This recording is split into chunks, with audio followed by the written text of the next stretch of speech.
எள்ளக விளக்கது இருள் கெடுப்பது, சொல்லக விளக்கது சோதி உள்ளது, பல்லக விளக்கது பலரும் காண்பது, நல் அக விளக்கது நமச்சிவாயமே. அஸ்ட்ரோ பக்தி டாக் நேயர்களுக்கு இனிய வணக்கங்கள். வணக்கம். தனுசு ராசி அன்பர்களே, 17 நவம்பர் 2025 23 நவம்பர் 2025 வரைக்கும் உள்ள காலகட்டங்கள் திங்கள்லேருந்து ஞாயிற்றுக்கிழமைன்னு வச்சுக்கலாம். இந்த காலகட்டங்களில் கன்னிராசி அப்படிங்கிற சித்திரை நட்சத்திரம் இருக்கக்கூடிய இந்த ராசியிலிருந்து மூல நட்சத்திரம் இருக்கக்கூடிய தனுசு ராசி வரைக்கும் சந்திரனின் பிரயாணம் இருக்கிறது. உங்களுக்கு இந்த கன்னிராசி அப்படின்னு பார்க்கும்போது தொழில் ஸ்தானம், கர்மஸ்தானம், அங்கேருந்து சந்திரன் பிரயாணம் செய்கிறார். அதனால் சந்தோஷங்களை நிறைய கொடுக்கக்கூடிய சூழ்நிலை உண்டாகிறது. இனிஷியலாகவே நல்லாயிருக்கும். லாபஸ்தானத்துக்குள்ளே வருவார். துலாஸ்தானம், துலாத்தில் வரும்போது லாபம். அதனால் லாபம், காரிய வெற்றி, செய்யக்கூடிய செயல்களிலே முன்னேற்றங்கள். அடுத்து வரக்கூடியது விருச்சிக ராசிக்குள்ளே வருவார். கொஞ்சம் பணத்தில் செலவுகளும் உண்டு. உங்கள் ராசியை தொடும்போது உடல் ஆரோக்கியம், தேகத்தை பற்றின எண்ணங்கள், மனதிலே சிந்தனைகள் இதெல்லாம் தெளிவாக வேண்டும் என்ற எண்ணங்களை கொடுப்பார். அப்படிங்கிற அவுட்லேயர் இந்த சந்திரன் கொடுக்கிறார். இதே பீரியடில் லாபத்தில் உட்கார்ந்திருந்த இந்த சூரிய பகவான் 17ஆம் தேதி அன்றைக்கி விருச்சிக ராசிங்கிற விரயஸ்தானத்துக்குள்ளே நுழையிறார். ஐயோ அப்படின்னு நினைக்காதீங்க. குரு பார்க்கறதுனால பயப்பட வேண்டிய அவசியம் இல்லை. கடகராசிலேருந்து பார்த்துருக்கிறார், அஷ்டமத்திலேருந்து பார்க்குறார், உங்கள் ராசிக்காரர். அதனால் பயம் குறையும். அப்படி வந்துட்டாருங்களே அப்படின்னா செவ்வாயும் அங்கே ஆட்சியில் உட்காந்துருக்கிறார்.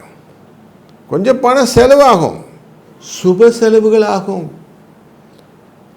குழந்தைகள் முன்னிட்ட செலவுகள், அவங்க கேட்டதெல்லாம் வாங்கி கொடுக்கணும் எண்ணங்கள். உங்கள் உதவியை கேட்டு சிலவங்க வந்து நிற்பாங்க, அவங்களுக்காக செய்கிற மாதிரி இருக்கும். சாமி எனக்கு கொஞ்சம் பண்ணி கொடு அப்படின்வா, சரி பண்ணி கொடுக்குறேன் அப்படின்னு. இஷ்ட தேவதை, குலதேவதையெல்லாம் வழிபடுறதுக்காக சில காரியங்கள்லாம் செய்வீங்க. இதெல்லாம் நல்ல காரியம் தானுங்களே. கேது 9ல் உட்கார்ந்துருக்கிறார். அதனால் முதன்மைத்தன்மை அப்படிங்கிற விஷயத்தில் பல விஷயமாக ஆதரவுகள் கிடைக்கும். உங்களுடைய ஆஃபீஸ்லேயும் ஆஃபீஸ் ரொட்டீன்ஸில் உங்களுடைய ஹையரப்ஸ் உங்களுக்கு ஹெல்ப் பண்ணக்கூடிய வாய்ப்புகள் நிறைய இருக்குது. புதிய எண்ண ஓட்டங்களினாலே சுப செலவுகள் நிறைய வரும். 2ஆம் இடம் அப்படிங்கிற மகர ராசியும் இந்த குரு பார்க்கிறார். அதனால் சுப செலவுகள். 4ஆம் இடம் அப்படிங்கிற மீனராசியும் குருவின் பார்வை இருக்குது. அவருடைய பார்வையினாலே நீங்கள் செய்யக்கூடிய காரியங்களிலே சில அலக்கழிப்புகள், அலைச்சல்கள் அப்படின்னு இருக்கும். ஆனால் இந்த பிரயாணங்கள் உங்களுக்கு லாபத்தை தருவதாக இருக்கும். படிப்பில் இருக்கக்கூடிய குழந்தைகள் படிப்பு விஷயத்தில் எக்ஸ்ட்ராவாக கவனம் செலுத்த வேண்டும். அப்போ தான் மார்க் அப்படிங்கிற விஷயம் கரெக்டாக கிடைக்கும். இல்லைன்னா படிப்பு கொஞ்சம் கவனம் செலுத்தினால மார்க் குறையும். அதனால் கொஞ்சம் எக்ஸ்ட்ராவாக கொஞ்சம் கேர்ஃபுல்லாக இருங்க. இந்த காலகட்டங்களில் கொஞ்சம் விட்டு கொடுத்து செல்வது அப்படிங்கிற வச்சுக்கோங்க. எல்லாத்தையும் ஃப்ரிக்ஷனை மெயின்டைன் பண்ணாதீங்க. கொஞ்சம் ரிலாக்ஸாக ஹேண்டில் பண்ணுங்கள். ஏன்னா செவ்வாய் அமர்ந்திருக்கக்கூடியது விருச்சிக ராசியிலிருந்து பார்க்கக்கூடிய பார்வை அப்படின்னு பார்க்கும்போது ராகுவை பார்க்குறார். உங்கள் ராசியின் 3ஆம் இடம். அங்கே ராகு இருப்பதனால பண வரவு உண்டு. ஆனால் கொஞ்சம் ஃப்ரிக்ஷன் இருக்கும். நான் தான் அப்படிங்கிற பெரிய எண்ணம் வந்துடும். அந்த எண்ணம் வரும்போது மட்டும் கொஞ்சம் கண்ட்ரோல் பண்ணிக்கிறது நல்லது. இப்படி இந்த வாரம் இருக்குது. இந்த வாரத்தில் உங்களுடைய செயல் சிக்கல்கள் இல்லாமல் இருக்கணும். ஏன்னா அஷ்டமத்தில் இருக்கக்கூடிய குரு அப்படிங்கிறதுனால கொஞ்சம் பயங்கள் இருக்கும் தானே. அந்த பயங்களை போக்கிக் கொள்ள வேண்டும் என்ற காரணத்தினாலே அவசியம் 19 நவம்பர் அன்று அனைத்து விதமான திதி தர்ப்பணங்கள்லாம் செய்யக்கூடிய அமாவாசை. அந்த அமாவாசையில் திதி தர்ப்பணங்கள்லாம் செய்துவிட்டு, அப்படி செய்யாதவர்களும் செய்தவர்களும் 2 பேருமே அபிஜித் முகூர்த்தம் என்கிற இந்த 11:45 12:15 வரைக்கும் கூடிய பீரியட். இந்த பீரியடில் என்ன பண்ணுங்கள், உங்களால் முடிந்த அளவுக்கு தான தர்மங்கள் செய்யுங்க. என்ன தானம் செய்யலாம்னாக்க கோதுமையை தானம் செய்யுங்கள். கோதுமையை தானம் செய்யும்போது உங்களுக்கான பண விரயம் கட்டுப்படும். அதுபோல் நீங்கள் செய்யக்கூடிய காரியங்கள் மாற்றுத்திறனாளிகளுக்கு சப்போர்ட்டிவாக பண்ணுங்கள் நிறையா. அப்படி பண்ணிங்கன்னா கண் தெரியாதவர்களுக்கு, கால் முடியாதவர்களுக்கு, கைகால் இழந்தவர்களுக்கு இப்படி இருக்கு இல்லையா, அவங்களை எல்லாருக்கும் பண்ணுங்கள். அப்படி பண்ணும்போது என்ன ஆகும்னா 4ஆம் இடம்ங்கிறது மண், மனை, வாகனம் மற்றும் இதுவே சுகம்.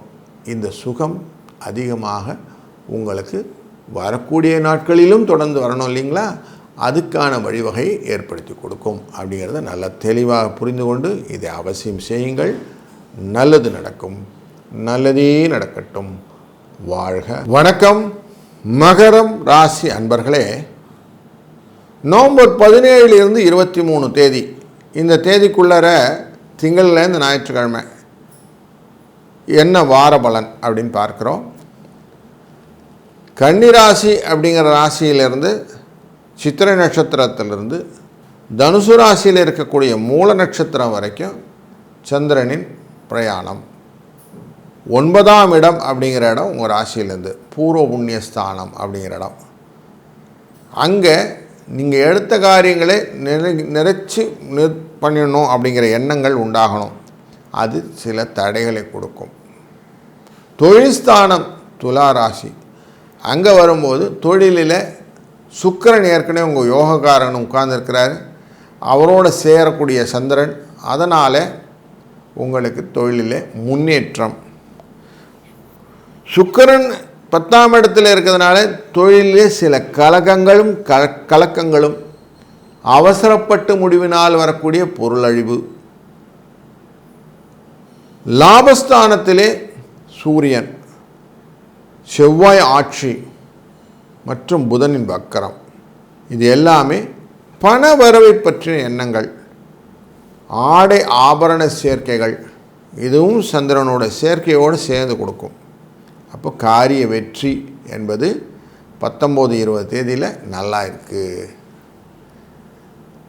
அதுக்கப்புறமா தனுசு ராசிக்குள்ளார இருக்கக்கூடிய சூழ்நிலையில் உங்களுக்கு பண விரயத்தை கொடுக்கக்கூடிய சூழ்நிலை இந்த வாரத்தில் அவுட்லேயராக நமக்கு தெரியுது. சூரியன் விருச்சிக ராசியிலே வந்ததுனாலே எந்த ஒரு காரியங்களையும் மன நிறைவுடன் செய்யக்கூடிய சூழ்நிலை உண்டாகும். மற்றவர்களுடைய இந்த சண்டைகள்லாம் தீர்ந்து ஒரு ஒற்றுமை வருவதற்கான பயணங்களிலே புதிய வாய்ப்புகள், அந்த வாய்ப்புகள் எல்லாம் உங்களுக்கு நல்ல ஒரு ஆப்பர்ச்சுனிட்டி பெனிஃபிட்ஸ் கொடுக்கும். சுப காரியங்கள் எல்லாம் ஈடேறும். அது மட்டும் இல்லை, வியாபாரத்திலும் பிரபலமானவர்களுடன் கூட்டு சேர்க்கை, அவங்களுடைய அறிமுகத்தினால புதிய உத்திகளுடன் வியாபாரம் வளர்வதற்கான வாய்ப்புகள் ஏற்படும். மூத்த சகோதரர்கள் அதிகமாக உதவக்கூடிய சூழ்நிலையும் உண்டு. பல பிரச்சனைகளுக்கு தீர்வு காணக்கூடிய வாரமாக இந்த வாரம் அமையப் போகிறது. ஏன்னா குரு உங்கள் ராசியை, மகர ராசியை பார்க்குறார். குரு வக்கரகதியிலே 7ஆம் இடத்துலேருந்து நம்ம பார்க்கிறார். இந்த 7ஆம் இட வக்கரகதி அப்படிங்கிறது 6ஆம் இடத்தை தொடுவதனால கொஞ்சம் துயரங்கள் இருக்குமே அப்படின்னா ஆமாம் இருக்கும். ஆனாலும் 7 அப்படிங்கிறது சுகம். அந்த இடத்துலேருந்து பார்க்கறதும் அவருடைய பார்வையானது லாபஸ்தானத்தில் மேல் விழுவதும், உங்கள் ராசிநாதனான சனி பகவான் வக்கரகதியிலே இருக்கக்கூடிய மீனராசி மேலே விழுவதும் உங்களுக்கு லாபத்தை கொடுப்பதாகும் இல்லைங்களா. அப்போ பணம் அப்படிங்கிற அவுட்லேயரை பார்க்கும்போது பணம் வந்துடும், கவலைப்பட வேண்டாம். ஆனால் சிக்கல் உண்டாங்க அப்படின்னா கேது உட்கார்ந்துருக்கிறது அஷ்டமத்தில் உட்கார்ந்துருக்கிறார். அப்போது கொஞ்சம் ஞானத்தை போதிக்கக்கூடிய விஷயங்கள் எல்லாம் உண்டு. அவசரமாக எதையான்னு பண்ணிவிட்டு அது பின்னாடி ஓடுறது அப்படிங்கிறது உண்டாகும். அதனால் கொஞ்சம் செய்கிறதுக்கு முன்னாடி யோசிங்க. எண்ணி துணிக கர்மம் துணிந்தவின் எண்ணுவம் என்பது இழுக்கு அப்படின்னு வள்ளுவன் சொல்லியிருக்கதை மனசில் கொள்ளுங்க. செய்கிறதுக்கு முன்னாடி ஒரு தடவைக்கு 4 வாட்டி யோசித்து செய்தீர்களானால் அங்கே தடுத்து விடலாம். 2ஆம் இடத்துல இருக்கக்கூடிய இந்த ராகு மருத்துவ செலவுகளை கொடுக்கக்கூடிய சூழ்நிலையும் இருக்கிறது அப்படிங்கிறது மறுக்க முடியாது. இதை லாபஸ்தானமான 11ஆம் இடத்திலிருந்து பார்க்கக்கூடிய செவ்வாய் பார்க்கறதுனால கொஞ்சம் கட்டுப்படும். அது மாதிரி செவ்வாயின் பார்வை உங்களுடைய 5ஆம் இடம் அப்படிங்கிற யூக வணிகம் அப்படிங்கிற இடத்தையும் பார்க்க போகுது.